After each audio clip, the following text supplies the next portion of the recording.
செய்திருக்கின்றோம். 2025ஆம் ஆண்டு முடியும் பொழுது, அதாவது இந்த ஆண்டு டிசம்பர் முடியும் பொழுது இந்தியா $5 ட்ரில்லியன் என்று சொன்னோம். 2019 சொன்னோம். இன்னைக்கு இந்தியா 4.1 ட்ரில்லியன். இன்னைக்கு நாம ஜூன்ல இருக்கோம். 4.1 ட்ரில்லியன். குறிப்பாக நாம் இதை புரிந்து கொள்ள வேண்டும். கொரோனால 2 ஆண்டுகள் 2020, 2021 கொரோனா பெரும் தொற்றுல நம்ம மாட்டியும் கூட நம்ம சொன்ன டார்கெட்டை நோக்கி போயிட்டு இருக்கோம்.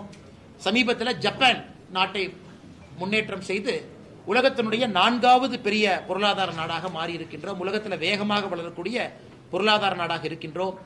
எனக்கு international monetary fund 2027 India 5 trillion பொருளாதாரத்தை தொடும் என்கின்ற ஒரு இலக்கை அவங்களே கொடுத்திருக்கிறாங்க. நம்முடைய குரோத் சார்ட்டை வச்சு அனைத்து வீடுகளுக்கும் குழாய் மூலமாக குடிநீர் வழங்கும் திட்டம் செயல்படுத்துவோம் என்று 2019 மேனிஃபெஸ்டோல சொன்னாங்க. ஆகஸ்ட் மாதம் திட்டத்தை ஆரம்பித்தோம். நாட்டில் 12 கோடி வீடுகள், அதாவது மொத்தம் இருக்கக்கூடிய வீடுகளில் 76% நாட்டு மக்களுடைய வீடுகளுக்கு குழாய் மூலமாக குடிநீர் திட்டத்தை கொண்டு வந்திருக்கின்றோம்.